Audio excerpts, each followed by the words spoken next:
Hello friends, सभी को जय हिंद। इस वीडियो में बात करेंगे जो आरपीएफ, एसआई और कांस्टेबल की वैकेंसी आ रही है रेलवे में।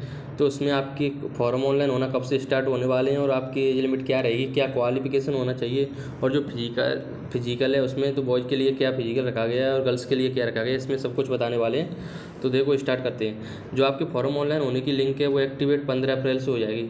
जो शॉर्ट नोटिस आया था रेलवे की ओर से उसमें सब कुछ बता रखा था। 15 अप्रैल से आपके फॉर्म चलेंगे और 14 मई तक स्टार्ट चलेंगे, ठीक है।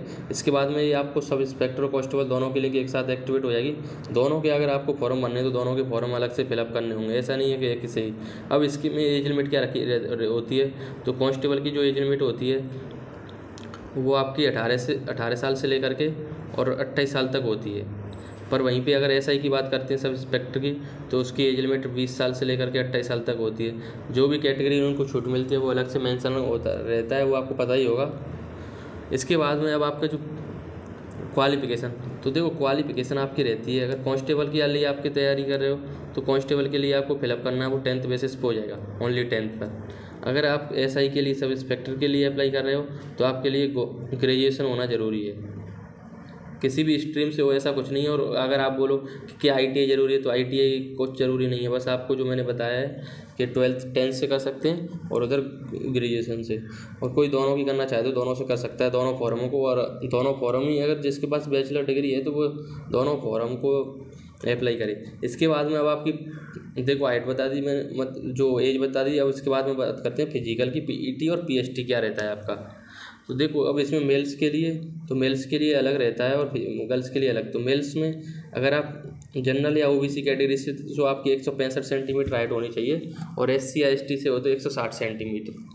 वहीं पे फीमेल की बात की जाए तो 157 सेंटीमीटर जनरल और ओबीसी के लिए, और 152 सेंटीमीटर होता है वो एससी एसटी कैटेगरी के लिए होता है। अब इसमें रनिंग की बात की है तो बॉयज़ के लिए चाहे वो एससी से हो चाहे एसटी, जनरल ओबीसी सेम रहती है। 5 मिनट 45 सेकेंड में आपको फिजिकल करना होगा, रनिंग करनी होगी। और गर्ल्स के लिए, तो गर्ल्स के लिए यहाँ पे 1600 मीटर की रनिंग नहीं होगी, गर्ल्स के लिए यहाँ पे 800 मीटर की, हाँ गर्ल्स के लिए। और 1 मिनट जो कांस्टेबल, ये तो कांस्टेबल के लिए है 5 मिनट का, 5 मिनट 45 सेकंड कांस्टेबल के लिए। वहीं पे सब इंस्पेक्टर की बात की जाए तो 6 मिनट 30 सेकंड मिलता है। बॉयज़ के लिए 6 मिनट 30 सेकंड मिलता है सब इंस्पेक्टर की रनिंग के लिए, और कांस्टेबल के लिए 5 मिनट 45 सेकंड मिलती हैं। वहीं पे अब फीमेल की बात की जाए तो फीमेल के लिए 800 मीटर की रनिंग होती है। उसमें 800 मीटर की रनिंग सब इंस्पेक्टर में आपको 4 मिनट में करनी होती है। और वहीं पे कांस्टेबल की रनिंग होती है वो फीमेल को, गर्ल्स को 3 मिनट 40 सेकंड में करनी होती है। और बॉयज़ और गर्ल्स दोनों अप्लाई कर सकते हैं इसमें। अब लॉन्ग जंप की बात करते हैं तो लॉन्ग जंप इसमें क्या रहती है, बॉयज़ के लिए लॉन्ग जंप रहेगी इसमें 12 फीट, चाहे जनरल ओबीसी एसटी एससी किसी का कैटेगरी का हो।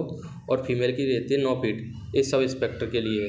वहीं पे अगर कांस्टेबल की लॉन्ग जंप की बात की जाए तो 14 फीट बॉयज़ के लिए रहती है और गर्ल्स के लिए 9 फीट रहती है। हाई जंप तो 3 फीट और 9 इंच रहती है, यहाँ पे 3 फीट गर्ल्स के लिए रहती है, ठीक है। तो ये आपका फिजिकल पीईटी पीएसटी हो गया इसमें टोटली कांस्टेबल के लिए। अब ये सब इंस्पेक्टर की हाई जंप थी, इसमें कांस्टेबल के लिए रहती है तो यहाँ पे बॉयज़ के लिए 4 फीट रहेगी और गर्ल्स के लिए 3 फीट। तो गर्ल्स के लिए तो सब इंस्पेक्टर और कांस्टेबल दोनों के लिए हाई जंप है वो 3 फीट रहती है। बॉयज़ के लिए डिफरेंट रहती है, कांस्टेबल में थोड़ा ज़्यादा रहती है और सब इंस्पेक्टर में 3 फीट 9 इंच हो जाती है, ठीक है। तो ये आपका फिजिकल है।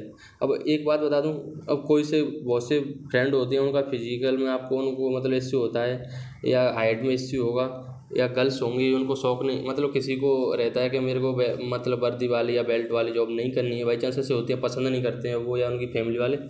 तो कुछ नहीं, आपको फॉर्म ज़रूर फिलअप करना है, आपको अपना एग्जाम देना है। वो बात की बात है सिलेक्शन की, आपको जॉब करनी है कि नहीं। पर जो वैकेंसी आ जाए, अभी ये फॉर्म स्टार्ट हो जाए, आपको फॉर्म फिलअप करना है। इसका मैं रीज़न क्या है बताऊँ मैं आपको, क्योंकि अभी आप जो रेलवे के एग्ज़ाम की तैयारी कर रहे हो, ठीक है, रेलवे के एग्ज़ाम की तैयारी कर रहे हो, तो अभी आपकी जो आप टीटी बनना है, किसी को मतलब क्लर्क बनना है, या किसी पोस्ट पे जाना है, या एनटीपीसी स्टेशन मास्टर जाना है, तो उसकी भी वैकेंसी नहीं आई है। जल्दी आ जाएंगी वैसे आने को, बट अभी वैकेंसी नहीं आई है। तो सीधी बात है, इनकी वैकेंसी आ गई है आरपीएफ की, तो इसका एग्ज़ाम भी जल्दी होगा।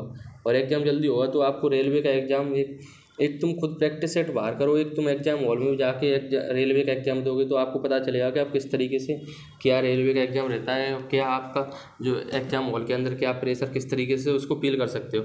वो बात की बात है, आपको फिजिकल आपकी हाइट आपको पता है कि मेरी हाइट कम है, मेरे को नहीं मतलब बाद में मौका नहीं मिलेगा, मेरे को फिजिकल में बाहर कर देंगे, मेरा फिजिकल नहीं है तो कोई नहीं, बट आप एग्जाम तो दे सकते हैं। वैकेंसी क्या पता देखो कितने साल में कब आती हैं, बट आप फॉर्म ज़रूर भरना और आप अपनी तैयारी करो। रेलवे के सभी एग्जाम का सिलेबस सेम ही है ये मान लो तो बस, और इस बार सिलेक्शन लो। सभी दोस्तों को जय हिंद। वीडियो को लाइक करना, चैनल को सब्सक्राइब कर देना।